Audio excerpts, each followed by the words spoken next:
Remember to put Jesus on the front. Pray before you go. The Honda Valkyrie 1800. Everything you need, nothing you don't.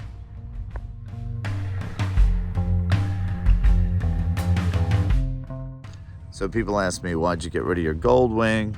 Why did you trade your Goldwing for a 2014 Valkyrie? Look at it. It's just, look at it. Take it on the gravel. See if she does. I'll stand up on those pegs. Get her up in second gear. That's pretty good on the gravel, actually. I don't have 50/50s on it or anything, but you know, it's not terrible. And the suspension's pretty soft. And the tank rises up enough I can get my knees around it nice. And the foot pegs are in a nice center position to where I'm standing up nice and straight right here. It's doable is my point. Now, it's not ideal, but it's doable. It's not as good as my V-Strom or my VFR 1200X Cross Tourer, but you know what? It's doable. Oh gosh, if it were a person? Imagine Elizabeth Hurley with the passionate, faithful fortitude of Joan of Arc. Joan of Hurley. So people asked me, and I had a lot of friends, and I had a lot of well-wishers who all had opinions. You know, what are you doing? Why are you trading in your Goldwing for a Valkyrie? Well, I could add the tunes. But you know, with a Goldwing, you know what you can't add? The looks. The looks and the soul. This thing just feels so right in just about every way it can. And you know, the thing is, when I test rode it, it was instant. I instantly fell in love. Now, this one does not have anything to help you. There's no ABS. There's no traction control. I didn't care.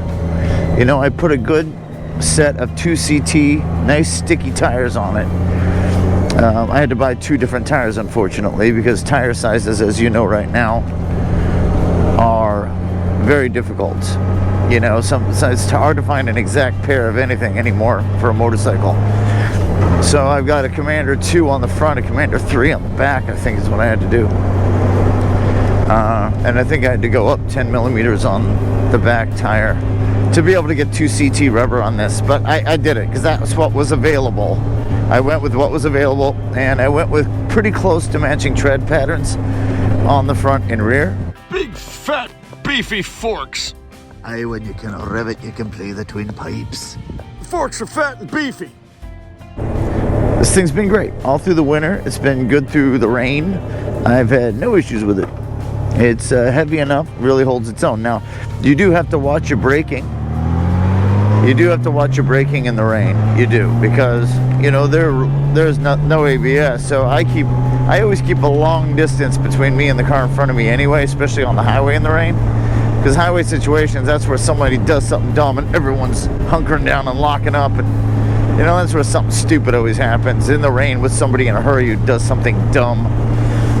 But so I do keep I keep an airport between me and the car in front of me in the rain if I'm riding this especially. Other than that, this thing with its weight going through standing water on the highway, a lot of times you'll feel your bike kind of shimmy a little bit on some of my other bikes. This one, not so much.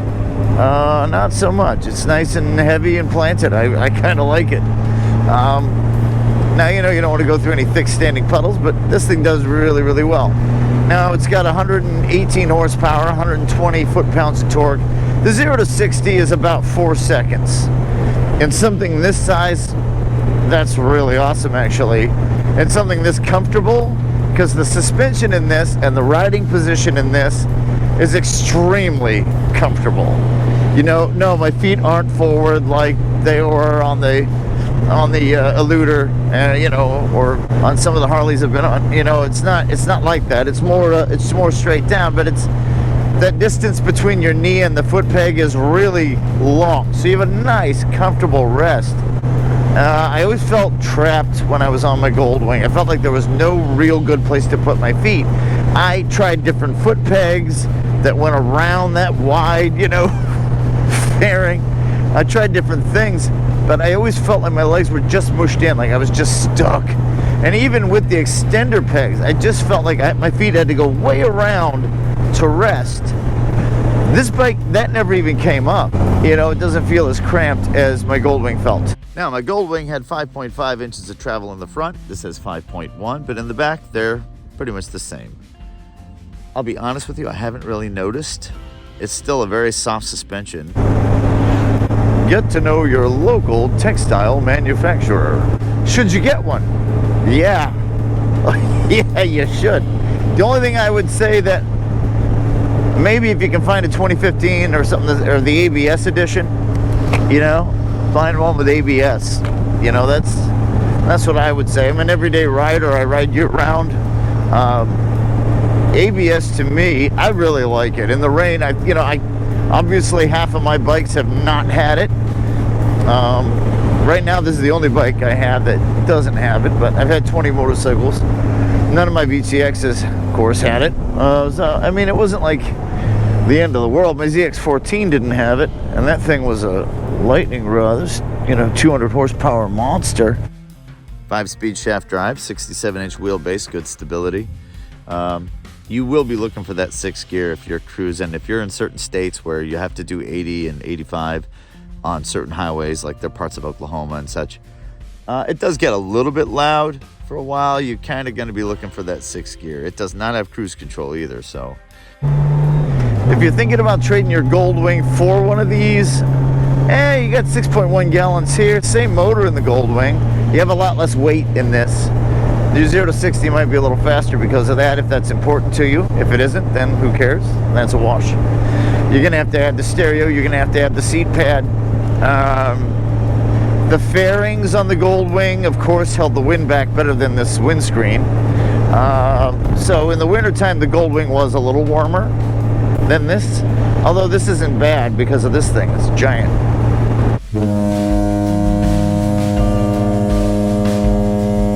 I love the Valkyrie because it feels like it's sporty looking, but you can just take it anywhere. You feel like you can almost do anything with it. Even the way the pegs are shaped, I stand up on them and I feel like I can off-road this thing. It's really strange. It's really strange the way the setup is. No, I don't miss my Goldwing. I miss some of the storage it had, but that's about it. In terms of the comfort on this thing's pretty much just as good. I mean, the Goldwing for the passenger is a lot more comfortable. There we go. Yeah, corner's great. 3,200 RPMs at 70. Not terrible. It's just, you can kind of hear it humming pretty loud. If I had to do 75 and 80, and if I was on one of those highways going through the Midwest, where the speed limit's 80, 85, it'd be a little loud, to be honest with you. You've got that horizontally opposed 6. It's a total power plant, 118 horsepower. I mean, the thing's just got stupid pull. Somebody said you can get 300,000 miles out of a muscle bike. And it's fast and it's gorgeous and it'll last you forever. Wouldn't you buy it? Character and looks. When's the last time the world saw that combination? Hey, that's the fire I use to cook my haggis. It's just when you hop on something like this and you go out a little bit and just go for a ride and get your mind off of things, it's just like this sort of easygoing friend, it's your easygoing horse. I look at it like it's kind of like a draft horse, but it has the speed of a thoroughbred. Ooh, look, a haunted house. Ooh, a haunted house. So I test rode the new Goldwing DCT. You can watch that review on TG MotoRider if you like. I do a full review on the bike and what I think about it on the highway. That bike also has a motor. It sounds a bit like this. It hums. It's still a high-pitched hum. It doesn't sound like it gained anything on the new Goldwing. Just something to bear in mind if you're looking at a new Goldwing. I liked it. They moved some things around. You do lose 1 gallon of gas on the new generation Goldwing as compared to the old one. That's important to you. But theoretically, you gained more leg room. They say they moved everything up an inch so that you have an inch more room for your legs on the new Goldwing. So that's something to bear in mind. You can watch that full review. Anyway, back to the Valkyrie. One of those jump on it and just go kind of bikes. And I don't know whether it's just this sense that, you know, I don't feel like I'm taking out this big Cadillac. I don't feel like I'm on a giant bike. I mean, I feel like this thing is so maneuverable and just so flickable because it's low center of gravity, you know. I bounce this thing in and out of traffic, and when you're on the interstate, I'm cutting in and out of cars sometimes when you have to pass so easily, so effortlessly with this thing. You know, downshift down to fourth, and the torque is there. It's instant. It's instant, and it's really usable torque down low in the mid-range where you want it on this. So they did a great job making this an extremely good, viable highway cruiser.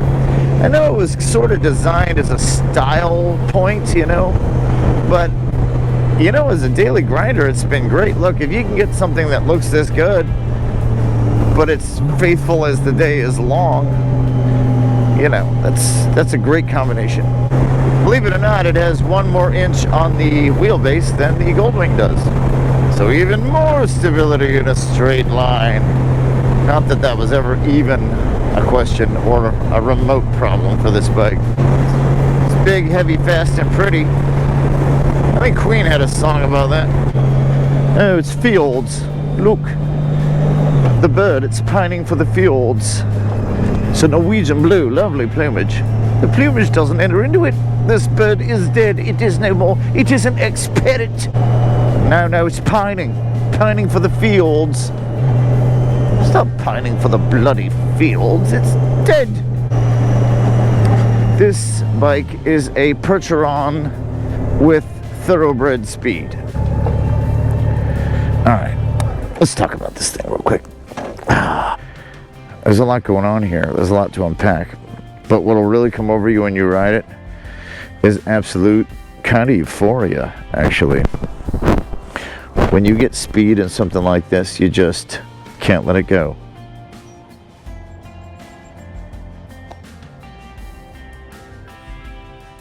So the reason I say put Jesus on the front, pray before you go. People ask me that. 2 years ago on my motorcycle, I was going down the highway on the Page extension, got hit from behind. I went over the handlebars. I went for a slide. I slid for 100 feet. It was bad, but it could have been worse. You know, I had bloody knees and elbows. I was on a bike 2 days later, believe that or not, because I wanted to get right back on. I didn't want it to be the kind of thing where, you know, at all. I didn't want it to sit over my head like that. But, you know, I've been a stuntman for 30 years, and I always prayed before I did stunt shows or before I did any stunts on TV or film.